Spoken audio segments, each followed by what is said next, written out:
state government owned. So right now we have only 4 public economic zones all over the country. So we have one in Bataan. It has 61 companies or locators. We call the investors inside economic zones locators. Here in Mactan, we have, as of December 2004, we have 110 companies. In Baguio, we have 14 already, and in Cavite, which is the biggest, we have around 286 locators. So the difference the advantage of being located to a public ecozone is cheaper ang land. Ang rental sa land is cheap compared to private ecozones. And direct ang inyong contact sa PEZA authorities, which monitors the implementation and operation of incentives, which I will discuss later. So the next kind of economic zone is the special economic zones. These are economic zones that are owned and developed by and operated by private entities, private developers. But although they are autonomous, PEZA also monitors the implementation of incentives and the processing of the export and importations. There are around 156 special economic zones all over the country. So I'll just mention the ones that are here in Cebu, which I am familiar. So we have Cebu Light Industrial Park. It is located here also in Mactan. It is developed by the Science Park of the Philippines. Currently, it has five locators. Mactan Economic Zone 2, developed by Aboitiz Land Incorporated. It has around 44 companies. Mitsumi Special Economic Zone, this one is in Mindanao, somewhere north. It has 3 locators. Next, we have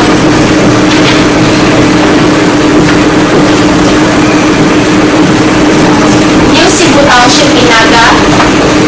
We have West Cebu Industrial Park in Balambal, Cebu. This is where Tunisia Heavy Industry is located.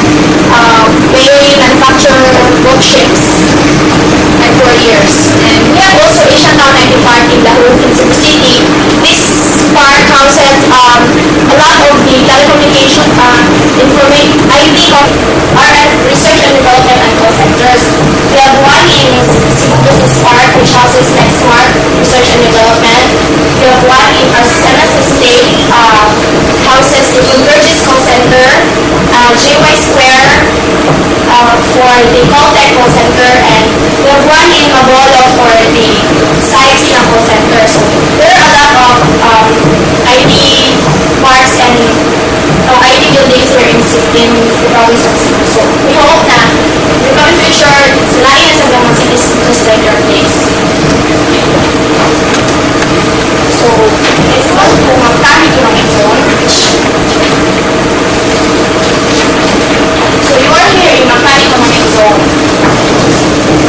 It was established last January 15, 1979 through the Proclamation Number 1811.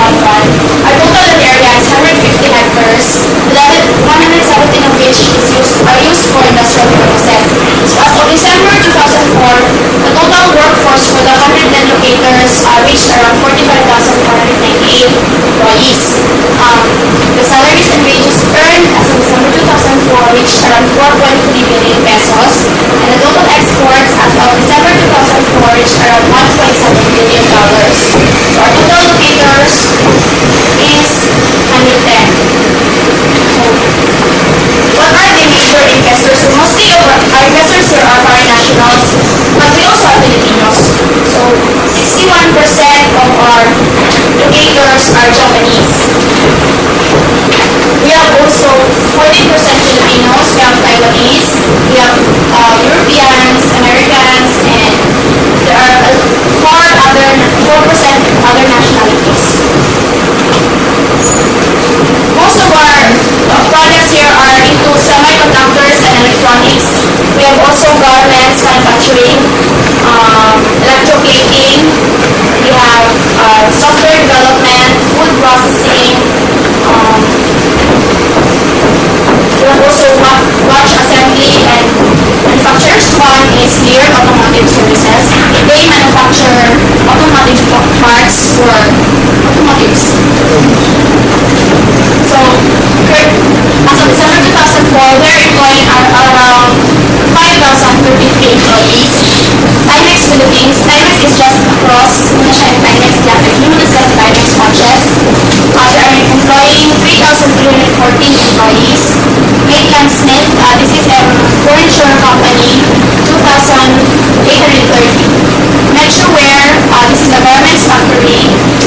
for cell phones.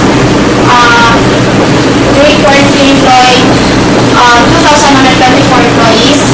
Feather and Global are garments industry, 1,008 respectively. Hakan Apparels, also a garments factory, 1,732 employees.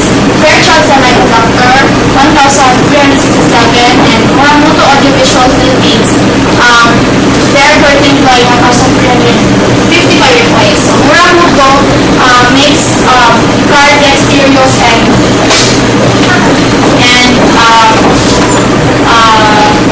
CD-ROM drive for car. Muna ilang mga products. So, yes ha? So, a while ago I mentioned about incentives. So, incentives are those what we offer to investors para dili sila mag-invest sa Philippines. So, because of the kind competition with China, we still believe that our incentives that we give to our investors are still competitive. So, this is what we give them if they invest here in the Philippines. So, first, the most important thing is the giving of income tax holiday or ITH or exemption from corporate income tax for 4 years, extendable up to 8 years. So, if you are an investor and you want to locate here in Macau Economic Zone or any other economic zones under EZA, you are given the income tax holiday without buying income tax for 4 years, extendable to 8 years. So, dako na kayo ng savings para sa company. Next is after the ITH period, a special 5% tax on gross income in lieu of all national and local taxes. So, dili dapat sa mobile with income tax. Lahi ang ilaha, special type of income tax ilaha. Muna siya 5% tax on gross income. So, this 5% tax on gross income goes to, is divided to 2% goes to the local government where the company is located. So, if the company is located here in Macau Economic Zone, 2% goes to the Lapu-Lapu City government, and the 3% goes to the national government. So, wala na siya. Then, also, they need not go to the city hall to get building permits, mayor's permit to business permit from the mayor. So, all they have to do is register here, and we have the office of the building official here, we have the customs office here. So, the exportation and the importation is further simplified para sa kanang comfort sa mga investors para hindi ka mag-delay lang mga deliveries sa outside the country. So, this at mga ilang production process kaya na-late kami na importation. So, amo na siya isiguro nga masayon sa ilaha. So, next is the exemption from duties and taxes on important capital equipment, spare parts, supplies, and raw materials. So, wala sila siya mga taxes. Basta, kana siya mga i-import, appeal sa manufacturing process ng raw materials, mga